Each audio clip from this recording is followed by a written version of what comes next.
Best health packages up to 80% discount. Tirumala Diagnostics. నేను ఒక ఆడ పులిని గలవనికి వచ్చాను. ఎస్, ఆడపులే. ఆవిడే ఝాన్సీ రెడ్డి గారు.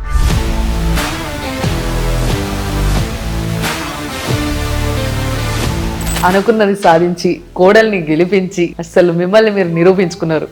ఎట్లా అనిపిస్తుంది? చాలా హ్యాపీగా ఉందండి. కొడుకుని నిలబెట్టొచ్చు కదా, కోడల్ని ఎందుకు నిలబెట్టిండ్రు? మీ అబ్బాయికి క్వాలిఫికేషన్ లేదంటే పాలిటిక్స్లోకి రావాలన్న ఆలోచన ఎందుకు వచ్చింది మీకు? ఈరోజు పాలిటిక్స్లోకి వచ్చి ఉండగలిగాను అని అంటే ఎలక్షన్స్కి జస్ట్ ముందు పోలీసులు మీ ఇంటి దగ్గరకు వచ్చి మీరు ఇక్కడ ఉండొద్దు అని చెప్పేసి ఒక ఇష్యూ జరిగింది. బీఆర్ఎస్లో ఒక బాగా తెలిసిన ఒక నేతతోని మీరు ముందే మాట్లాడుకొని ఆయనకి కొంత పే చేసి సింపతి పెరుగుతుందని ఇదంతా ప్రీ ప్లాన్డ్గా ఝాన్సీ రెడ్డి గారు చేయించారు. అదంతా అబద్ధం అండి. వాళ్ళు పంపించిన పోలీసులు, వాళ్ళకి డైరెక్షన్ ఇచ్చిన కలెక్టరేట్, జాయింట్ కలెక్టరేట్, వీళ్ళందరూ కూడా అది ఆయన చేయటం ఆయనకు ఒక వెన్నతో వచ్చిన విద్య ఏమో. కానీ నమస్తే. ఈరోజు నేను ఒక ఆడపులిని గలవనీకి వచ్చిన. ఎస్, ఆడపులే. నిజంగా ఈ పులి గాండ్రిద్దాం అనుకునే లోపే ఒక్క చిన్న ఇష్యూ వల్ల ఇంకొక చిన్న పులిని తీసుకురావాల్సి వచ్చింది. కానీ ఆమె చిన్న పులి కాదు అని నిరూపించే ప్రయత్నంలో ఈ అత్త పులి ఉందన్నమాట. ఎవరు, ఏం స్టోరీ ఇదంతా అని అనుకుంటారు కదా. ఎస్, ఈరోజు నేనున్న పాలకుర్తి ఎమ్మెల్యే యశస్విని రెడ్డి గారి అత్తగారు. అంటే జస్ట్లా మిస్ అయ్యి ఎమ్మెల్యే అవ్వాల్సిన వాళ్ళు ఎమ్మెల్యేకి అత్తగారు అయిపోయారు. ఆవిడే ఝాన్సీ రెడ్డి గారు. ఆవిడ నా ముందున్నారు, మాట్లాడదాం. మస్తు ముచ్చట్లున్నాయి. అమ్మ నమస్తే. నమస్తే. బాగున్నారా? గుడ్, బాగున్నాం. మొత్తం మీద అనుకున్నది సాధించి కోడల్ని గెలిపించి అసలు మిమ్మల్ని మీరు నిరూపించుకున్నారు. ఎట్లా అనిపిస్తుంది? చాలా హ్యాపీగా ఉందండి. యాక్చువల్లీ నన్ను నేను గెలిపించుకునే కాడికంటే కూడా ఎప్పుడైనా తల్లికి మన బిడ్డల్ని గెలిపించుకుంటే అందుట్లో ఇంకా చాలా ఆనందం ఉంటుంది. సో అదే ఆనందం నా కోడల ద్వారా పొందాను అని అనుకుంటున్నాను. కానీ ఇదే డౌట్ అందరికీ వచ్చిందమ్మా. అదేంది మరి, వాళ్ళ కొడుకుని నిలబెట్టొచ్చు కదా, కోడల్ని ఎందుకు నిలబెట్టిండ్రు? అప్పుడు ఇంకొంచెం ఎక్కువ సాటిస్ఫాక్షన్ ఉండేదేమో అన్న ఒక ఫీలింగ్ ఉండే. మరి ఏమంటారు? అంటే ఒకటి కేపబుల్ ఉండాలి. ఆనాడు మన భారతదేశానికి భారతుడు ఏ పని అయితే చేసిండో, ఎవరైతే క్వాలిఫై అన్నారో, ఐ థింక్ నేను కూడా అదే చేసినట్టున్నా. సో మీ అబ్బాయికి క్వాలిఫికేషన్ లేదంటారు? క్వాలిఫికేషన్ కానీ ఇప్పుడు ఆయనకి ఇమిగ్రేషన్ లేదు. అట్లా అంటారా? మా పిల్లలందరం కూడా, మేమందరం కూడా అమెరికన్ సిటిజన్స్ నిమి. సో మళ్ళీ నాకున్న పరిస్థితే మళ్ళీ రేపు వాళ్ళకి రావద్దు కదా. సో చిన్న కోడలు ఒక్కతే ఇండియన్ సిటిజన్.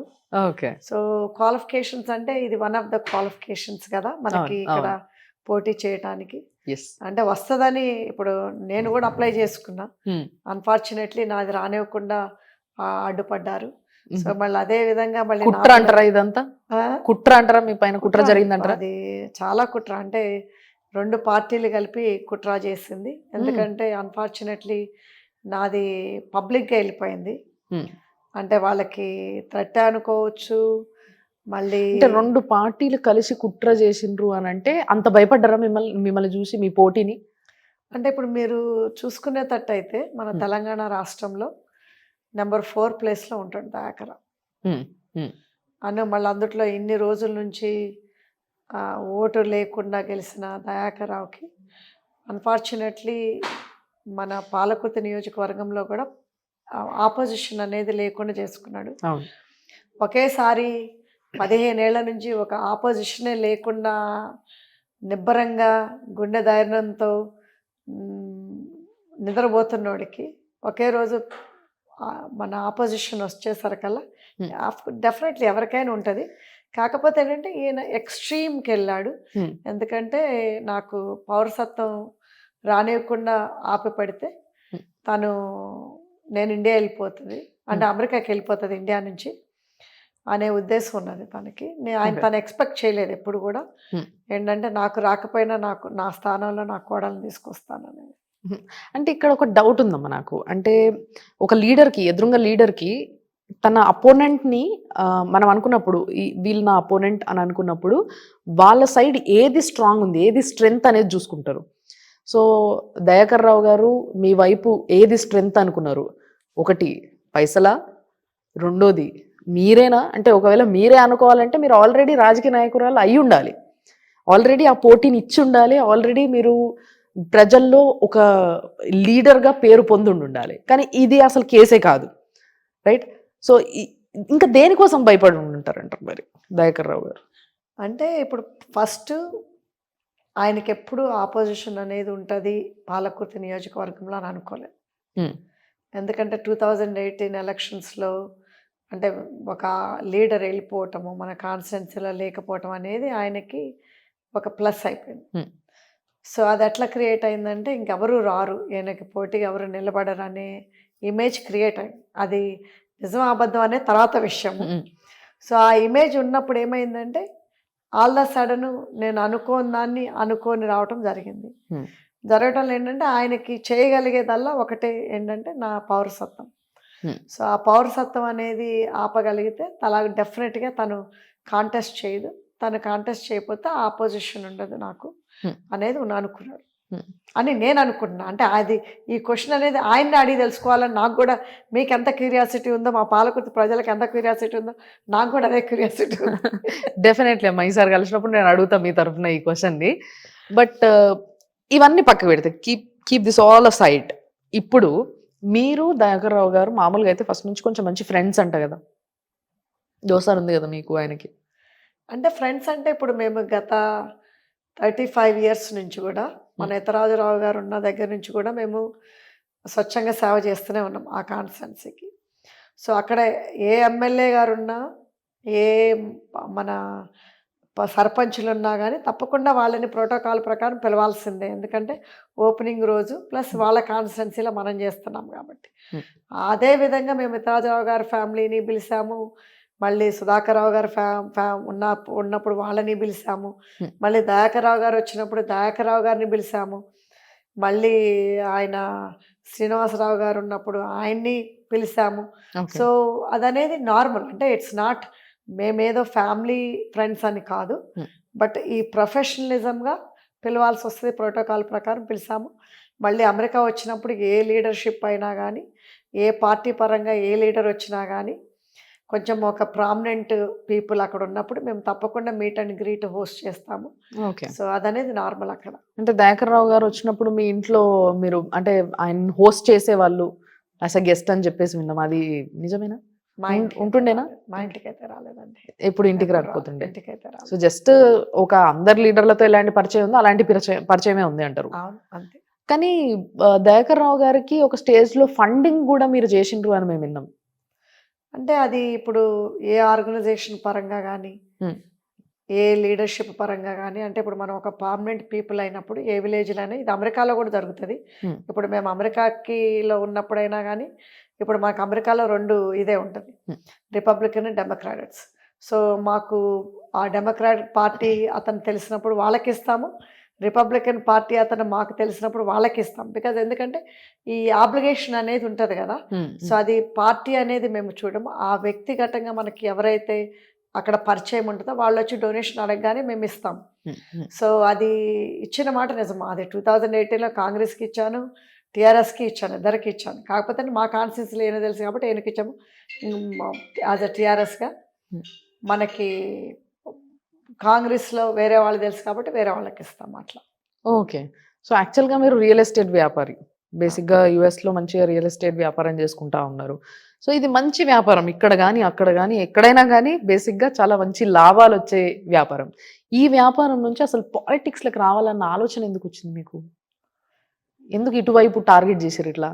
యాక్చువల్లీ నా బిజినెస్ని ఎట్లా అంటే 30 years నుంచి నేను మా వారు కలిసి పెట్టిన బిజినెస్. అవును. మా వారు ఎప్పుడు కార్డియాలజిస్ట్ బిజీగా ఉంటారు కాబట్టి ఆ బిజినెస్ అంతా 100 సోల్ అండ్ హోల్ నేనే చూస్తాను.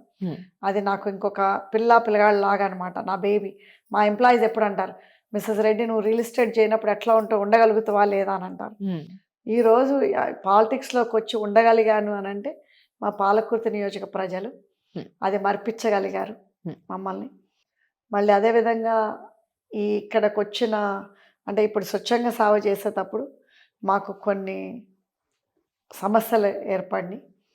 అంటే మాకేమీ ఆబ్లిగేషన్ అంటే ప్రజల దగ్గర నుంచి మాకేమి అవసరం లేదు. మాకు పాలిటిక్స్లో ఉండాలని కూడా 35 ఇయర్స్ నుంచి ఎన్నోసార్లు ఎన్నికలు వచ్చినాయి. ఏ ఎన్నికల్లో మేము నిలబడాలని అనుకోలేదు. సో ఈ గత 2018 నుంచి మాకు అవి ఎదురైన తర్వాత ఒకటే మేము ఫీల్ అయింది ఏంటంటే ఇది అంతా ఒక పవర్ స్ట్రగల్ ప్లస్ ఇన్ఫీరియారిటీ. అంటే ఏ సిచ్యువేషన్ మిమ్మల్ని గట్టిగా తోసిందంటారు పాలిటిక్స్ వైపు? నేను నుంచోవాలి, నేను గెలవాలి, ఇంకొకరి దగ్గరికి పోవాల్సిన అవసరం రావద్దు, ఏదైనా ఒక చిన్న పర్మిషన్ కోసమైనా, ఏదైనా దేనికోసమైనా, ఏ పని కోసమైనా. అంటే ఒక్కటి మాత్రం బాగా నన్ను బాధ పెట్టింది ఏంటంటే మన హై స్కూల్లో అంటే ఇప్పుడు మన జూనియర్ హై స్కూల్ పిల్లలకి మా వేటా తరపున మేము ఉమెన్ ఎంపవర్మెంట్ తెలుగు అసోసియేషన్ అని పెట్టాము. Women empowerment Telugu association Jhansi అంటే ఉమెన్ ఎంపవర్మెంట్ తెలుగు అసోసియేషన్ అనేది ఇక్కడ తెలియదు. అమెరికాలో అయితే అందరికీ తెలుసు. ఝాన్సీ అంటే వేటా అంటే ఝాన్సీ అని. కానీ మా పాలకుర్తి నియోజకవర్గంలో మా పేర్లు తెలుస్తుంది కానీ వేటా అనే పేరు తెలియదు చాలా మందికి. దాని తరపున ఒక ప్రోగ్రాం పెట్టాలని ఒక చైల్డ్ అండ్ వెల్ఫేర్ అమ్మాయి అడిగింది. ఓకే. ఆ అమ్మాయి ఎట్లా అడిగిందంటే మా కాన్స్టిట్యున్సీలో తోరూరు అనే మండలంలో ఒక 800 మంది స్టూడెంట్స్ ఉంటారు. ఆ స్టూడెంట్స్కి శానిటరీ నాప్కిన్స్ కావాలి మేడం అని అడిగింది. ఓకే. సో అయితే నేనన్నా అమ్మాయికి మా పేరంటే అందరికీ తెలుస్తుంది, ఎందుకంటే నాకు తెలుసు కదా అప్పటికే మంత్రి గారికి ఇన్ఫీరియారిటీ కాంప్లెక్స్ వస్తుందని. సో మా పేరు వద్దమ్మా, మా వేటా తరపున చేసుకోండి అని I think almost 2 lakhs project అది. ఓకే. అదే 2 lakhs ప్రాజెక్టు ఆల్మోస్ట్ 800 మంది స్టూడెంట్స్ ఉంటారు. అంతా గవర్నమెంట్ పిల్లలు, ఎందుకంటే ప్రైవేట్ స్కూల్కి పోయే వాళ్ళు అలాగే వాళ్ళు కొనుక్కుంటారు, అంటే వాళ్ళకి అవసరం లేదు కదా మన హెల్ప్. సో ఈ గవర్నమెంట్ స్టూడెంట్స్ పిల్లలందరికీ కొంచెం తండల్లోంచి వచ్చిన పిల్లలకి వాళ్ళు చాలా ఇన్ఫెక్షన్స్ వస్తున్నాయి, వాళ్ళకి ప్రాపర్గా కొంచెం కావాలి అని అంటే ఆ అమ్మాయి పాపం 1 month సప్లై అడిగింది. ఓకే. నేనన్నా ఎందుకులే 1 month సప్లై అంటే ఏమొస్తుంది, 3 నెలల సప్లై తెచ్చుకొని 2 lakhs రూపీస్ ఇచ్చాము. ఆ అమ్మాయి తెచ్చుకున్న తర్వాత ఒకటే చెప్పాను ఆ అమ్మాయికి ఏంటంటే మీరు మంత్రి గారిని వాళ్ళ వైఫ్ని పంపించమని చెప్పండి. కలెక్టర్ గారు ఎలాగో మన ఉమెన్ ఉన్నప్పుడు కలెక్టర్ గారిని కూడా పంపించమనండి, ఎందుకంటే వాళ్ళ చేతులు కొంటే మగవాళ్ళతో తీసుకుంటే కొంచెం వాళ్ళు ఫీల్ అవుతారు, ఆడపిల్లలు సిగ్గుపడతారు, ఆడవాళ్ళ తరపున ఇద్దాము మనము అని చెప్పిన తర్వాత అంతా కలెక్టర్ గారు అంతా కన్ఫర్మ్ అయ్యారు, అంతా అయిపోయింది. ఫ్లయర్స్లో కూడా వాళ్ళ పేర్లు వేసేసి మా వేటా ఆర్గనైజేషన్ పంపించారు అమెరికాకి. ఓకే. వాళ్ళందరూ అక్కడ ఫ్లయర్స్ అంతా వాట్సాప్ గ్రూపుల్లో పెట్టుకున్నారు, సోషల్ మీడియాలో పెట్టుకున్నారు, ఆ వెబ్సైట్లో పెట్టుకున్నారు. పెట్టుకున్న తర్వాత రేపనంగా ప్రోగ్రాము కలెక్టర్ రానివ్వకుండా చేశాడు. ఎందుకు మేడం? అంటే ఇప్పుడు వాళ్ళ పేర్లు వేసిండ్రు, వాళ్ళ తరఫున చేపిస్తున్నారు, జనాల్లో వాళ్ళకి పేరు వస్తుంది, దానివల్ల అది ఎవరు చేస్తున్నారు అనేది పక్కకు పెడితే మేబీ మీరు చేస్తున్నారు అనేది ఒక 30% జనాలకి రీచ్ అయినా 70% మంత్రి గారు చేసిండ్రు, మంత్రి భార్య వచ్చి పంచింది అనే పేరే ఉంటది నిజంగా చెప్పాలంటే. అవును, మంత్రి గారి పేరే పెట్టాం, యాక్చువల్లీ మంత్రి గారి పేరే. మరి అలాంటప్పుడు ప్రాబ్లం ఏముండే? అంటే అది అక్కడ దాన్ని నేను ఇప్పుడు చెప్పాను కదా, పవర్ స్ట్రగల్, ఆయన పవర్ టెరిటరీ, ఇంకెవరు రాకూడదు. ప్లస్ 2018లో కూడా ఆయన ఎలక్షన్స్లో నిల్చున్నప్పుడు మా మనిషి వెళ్ళి ఓట్లు వేయించారు వాళ్ళకి, ఎందుకంటే మా మనిషి వెళ్ళి క్యాంపెయిన్ చేశారు. అప్పటికే తెలిసిపోయింది అంటే మాకంత పవర్, అంటే పవర్ అని కాదు, మేము మంచి చేశాం కాబట్టి ప్రజలు గుర్తుంచుకున్నారు. సో దానికి ప్రజలు ఒక స్పందన ఉంటుంది కదా వాళ్ళలో. సో ఐ థింక్ ఆ స్పందన చూసి కూడా ఆయన తట్టుకోలేకపోయారేమో అనిపించింది. ఓకే. సో అయినా కానీ మేము ఎప్పుడు కూడా ఆయనకే హెల్ప్ చేసాం కానీ మేము అంటే బికాజ్ మేము అక్కడ లోకల్లో ఇన్వాల్వ్ అయినాం కాబట్టి ఈ ప్రోగ్రామ్స్ ద్వారా, ఈ ప్రాజెక్ట్స్ ద్వారా. సో అప్పుడు నాకు అనిపించింది అంటే అంతకుముందు ఎప్పుడు మాకు ప్రజలు చెప్పేవాళ్ళు అంటే ఇక్కడ ఈయనట్లా భయపెట్టించి బెదిరించి కేసులు పెట్టించి చేస్తున్నాడు అని చెప్పేవాళ్ళు మాకు ప్రాజెక్ట్స్కి వచ్చినప్పుడల్లా. సో ఎప్పుడు నేను అంత సీరియస్గా మా ప్రజల్ని పట్టించుకోలేదు. అంటే పట్టించుకోలేదు ఇన్ సెన్స్ మీన్స్ ఒక లీడర్ ఉన్న తర్వాత అందరికీ నచ్చరు కదా అని అనుకున్నానే తప్పితే నేను ఇది నిజంగా ఎలగేషన్స్ అని అనుకోలేదు. ఓకే. సో అప్పుడు నాకు అది ఆగస్ట్ ఆఫ్ 2022 జరిగినప్పుడు నేను అనుకున్నా నాకే అంటే ఇప్పుడు మేము ఇక్కడ ఉండేవాళ్ళం కాదు, మేము ఒకవేళ ఇప్పుడు 8వ తరగతి చదివే పిల్లలతో దగ్గర పోయి నేనేం ఓట్లు వేయించుకుంటా ఒకవేళ ఇన్ఫీరియారిటీ కాంప్లెక్స్ వచ్చినా కానీ ఆయనకి. సో నాకే ఇట్లా జరిగింది అని అంటే నిజంగా ప్రజలకు జరిగేది అది నిజమే అవ్వచ్చు అనేది ఆ థాట్ ప్రాసెస్ స్టార్ట్ అయింది. So this made use to the elections అంతే అంటారు. అంతే. సో ఇలాంటి ఒక పెద్ద ఆశయంతో అంటే ప్రజలకి ఏం జరుగుతుందో, మా పరిస్థితి ఇట్లుందంటే ప్రజలకి ఏం జరుగుతుందో అన్న ఒక ఆలోచన మీలో వచ్చిన తర్వాత మీరు ఎలక్షన్స్లో నిలబడాలనుకున్నారు. అండ్ ఎలక్షన్స్ గెలవడానికి మీరు ఖర్చు చేసినట్టు, మీ ఖర్చు పైన జనాలు మాట్లాడుకున్నట్టు అసలు ఏ కాన్స్టిట్యుయెన్సీలో కూడా పైసల గురించి ఇంతగా మాట్లాడలేదమ్మా. మీరు ఎంత ఖర్చు చేసారు ఇంతకి ఎలక్షన్స్ కోసం? అదేమి కామెంట్ చేయదలుచుకోలేదండి. మా ప్రజలను మాత్రం మేము ఆదుకున్నాము. మా ప్రజలకి కావాల్సిన నీడు మేము ఇప్పుడే కాదు, అంటే ఈరోజు పాలిటిక్స్లోకి వచ్చినవనే కాదు, పాలిటిక్స్లోకి రాకముందు నుంచి కూడా మేము వాళ్ళకి ఏమి నీడ్స్ కావాలి, ఇప్పుడు ఈవెన్ పేద పిల్లలు అంటే ఇప్పుడు నీట్స్లో కానీ నీట్ ఎగ్జామ్ రాసి వాళ్ళకి గవర్నమెంట్ సీట్ వచ్చి గవర్నమెంట్ వాళ్ళకి అంటే చదువుకోలేని ఉన్న ఎకనామికల్గా బాగా అంటే చితికిపోయిన పిల్లల్ని ఎంతోమందిని మేము లాస్ట్ 30 years నుంచి చదివించాము. కొంతమందిని అమెరికా వచ్చి కూడా స్థిరపడి వాళ్ళు మంచి పొజిషన్లో ఉన్నారు ఈరోజు. సో అలాంటి ఎంతోమందిని చదివించాము. సో ఆ నీడ్ అనేది మేము ఈరోజే కాదు, గత 30 years నుంచి కూడా వాళ్ళకి హాస్పిటల్, ఆ 25 years బ్యాక్ మనకి ఒక ప్రైవేట్ హాస్పిటల్ కూడా లేదు మన కాన్స్టిట్యున్సీలో. ఏ జబ్బులు వచ్చినా కానీ వాళ్ళు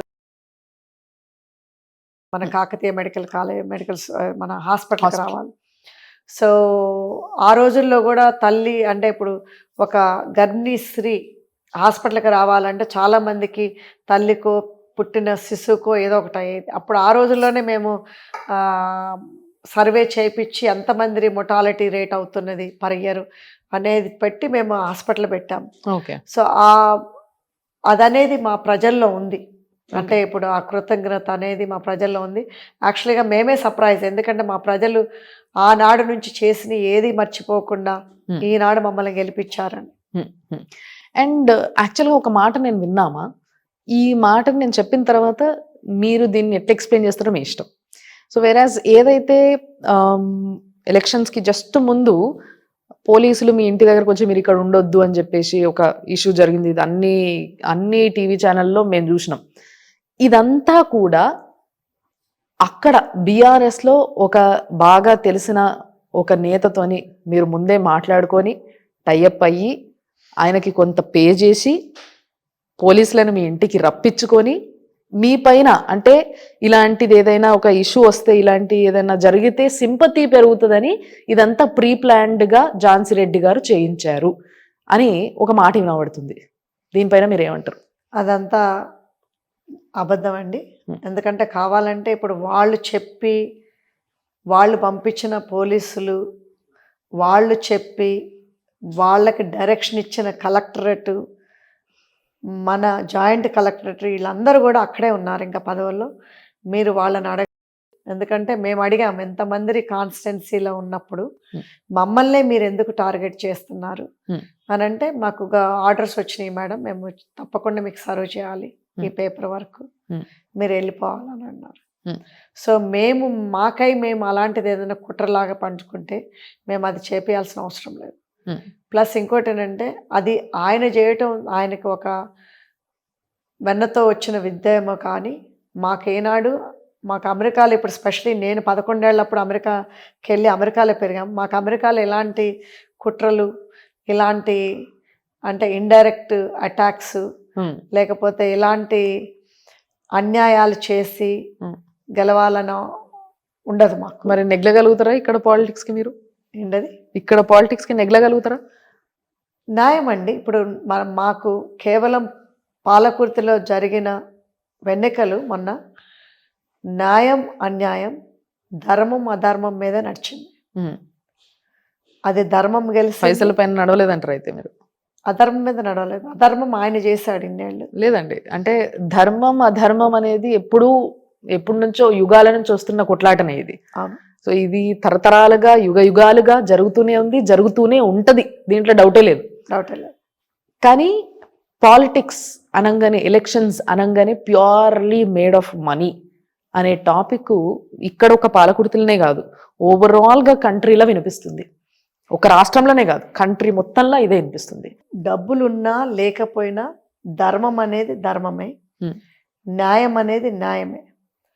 డబ్బులు ఉన్నోడికి ఒక న్యాయము, ఒక ధర్మము, లేనోడికి ఒక న్యాయము, ధర్మం అనేది ఉండదు. ప్రజలు ఉండదు అనేది కానీ ఉండదు అని మీరు అంటున్నారు. దీనిపైన ఎందుకో నమ్మకం కలుగుతలేదు. ప్రజలు అనేదే చూపించారు కదండి మొన్న ఎలక్షన్స్ లో. ధర్మం ఏంటి, అధర్మం ఏంటి, న్యాయం ఏంటి, అన్యాయం ఏంటి అని అన్నారు. ప్లస్ ఇప్పుడు మంత్రి గారికి డబ్బులు లేకనా, మంత్రి గారికి ఎన్నో ఏళ్ల నుంచి ఆయన సంపాదించుకున్న అక్రమ సొమ్ముతోటి, అక్రమ పాలనతోటి సంపాదించిన ఎన్ని వేల కోట్ల ఆస్తి ఉంది.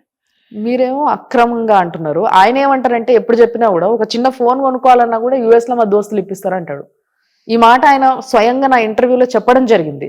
సార్ మీరు ఇప్పుడు ఒక 4-5 ఫోన్లు వలగొట్టిరట కదా అని కవిత గారి ముచ్చట్లో వచ్చినప్పుడు ఈ ఫోన్ల ముచ్చట వస్తే, నాకు మాత్రం ఫోన్ నేను ఎప్పుడు కొనుక్కోను, నా పిల్లలు ఇప్పియలేరు, నేను US కి పోతే మా దోస్తులు ఇప్పిస్తారు, నా బర్త్డేకి ఒక 600-700 కార్ల ర్యాలీ తీస్తారు, ఇవన్నీ సెలబ్రేషన్స్ వీటన్నిటికీ బడ్జెట్ అంతా కూడా దోస్తులే పెట్టుకుంటారు, ఇక్కడ ఎలక్షన్స్ జరిగినా కూడా ఆ బడ్జెట్ అక్కడి నుంచే వస్తుంది అన్న విషయాన్ని చాలా స్పష్టంగా చెప్పిండ్రు ఆయన.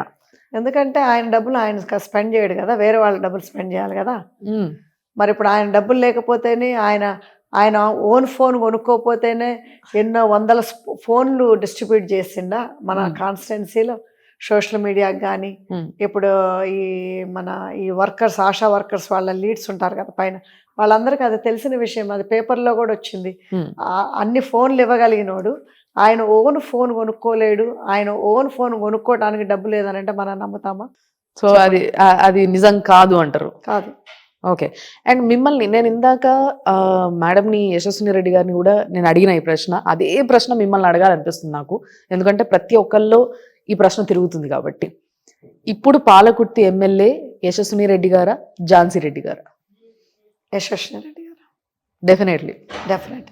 ఓన్లీ ఝాన్సీ రెడ్డి గారు స్వచ్ఛంగా సేవ చేశాను కాబట్టి, స్వచ్ఛంగా సేవ తరపునే నేను వచ్చాను కాబట్టి, నేను ఒరిజినల్గా క్యాండిడేట్ని కాబట్టి, నేను క్యాంపెయిన్ చేశాను కాబట్టి, నాకు టికెట్ రాలేదు కాబట్టి, బికాస్ ఆఫ్ మై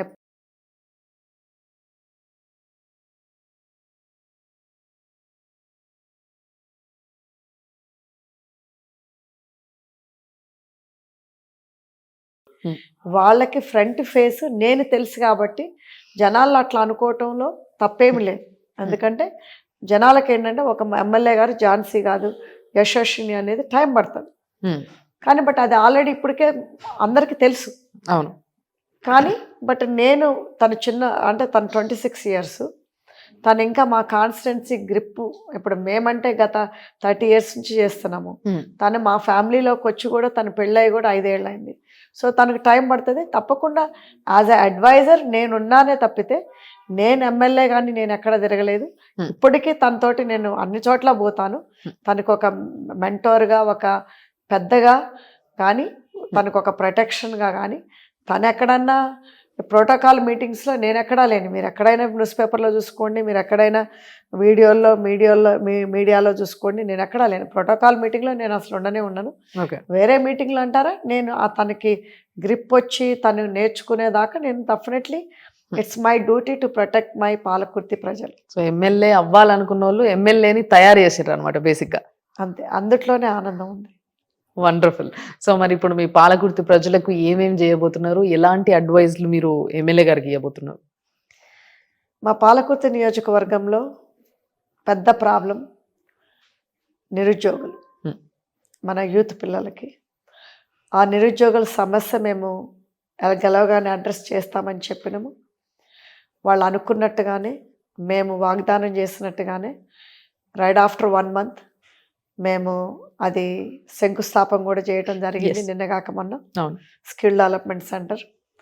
అది గవర్నమెంట్ తరపున రిక్రూటింగ్ అవుతాయి కానీ అది టైం పడుతుంది. కానీ మా తరపున కూడా మా వంతు మేము మా ట్రస్ట్ తరపున సహాయం అందిస్తాము, ఉద్యోగాలకి తప్పకుండా చేస్తామని చెప్పాము. అన్నట్టుగానే మేము శంకుస్థాపన చేశాము. అది కన్స్ట్రక్షన్ కూడా తొందరలో స్టార్ట్ అవ్వబోతుంది.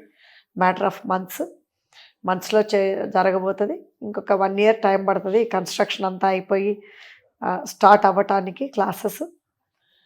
మరియు ఫస్ట్ 1 monthలోనే మన ఎలక్షన్స్ అయింది December 3rd.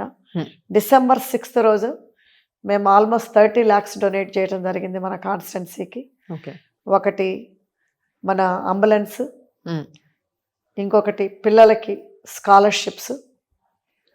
సో మరియు అది నిరుద్యోగ సమస్య అయిపోయింది. దానంతా మేము సహాయం చేస్తూనే ఉన్నాము, అది జరుగుతూనే ఉన్నది. మరియు ఇంకోటి ఇళ్ళు అనేది మీ అందరికీ తెలిసిన విషయమే. 10 ఏళ్ల నుంచి డబుల్ బెడ్రూమ్స్ అత్తకే కాదు, అత్తను చుట్టానికి వచ్చిన అల్లుడికి కూడా ఉండాలి అనేది డబుల్ బెడ్రూమ్ అనేది స్టార్ట్ చేశారు. ఇప్పుడు అత్తకే దిక్కు లేని పరిస్థితి వచ్చింది. అది 10 ఏళ్ల ప్రభుత్వంలో కూడా అత్తకే దిక్కు లేదు, అత్తకే రాలేదు. సో అలాంటప్పుడు అదొక డబుల్ బెడ్రూమ్ సమస్య ఒకటి బాగా హెవీగా ఉంది మా కాన్స్టిట్యున్సీలో.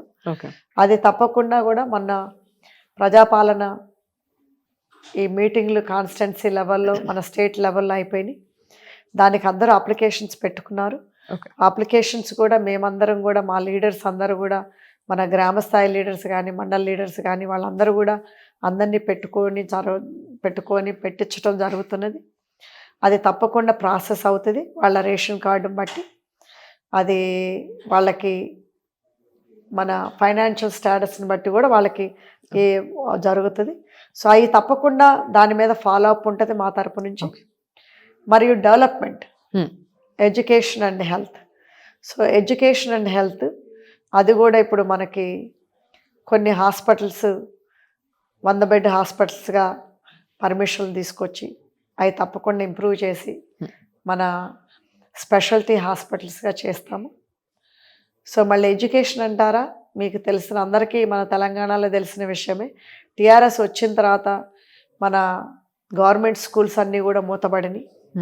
సో ఆ మూతబడిన గవర్నమెంట్ స్కూల్స్ అన్నీ కూడా మీరే చూశారు. మన సీఎం గారు ఆల్రెడీ చెప్పారు ఇవన్నీ open చేపిస్తామని.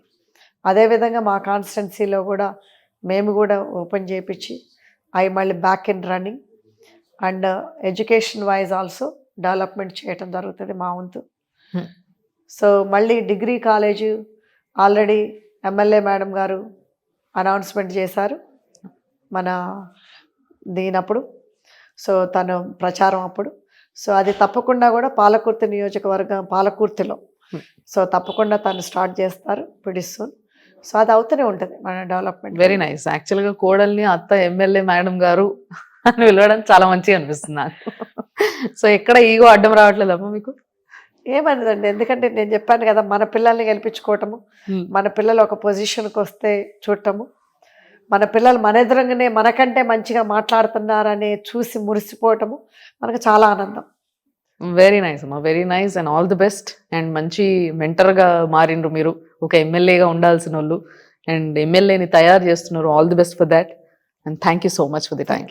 And many happy thanks మీరందరికీ కూడా, అంటే ప్రజలందరికీ మీ ప్రేక్షకులందరికీ కూడా మన సంక్రాంతి శుభాకాంక్షలు. థ్యాంక్ యూ అమ్మా, thank you so much and wish you the same. Thank you.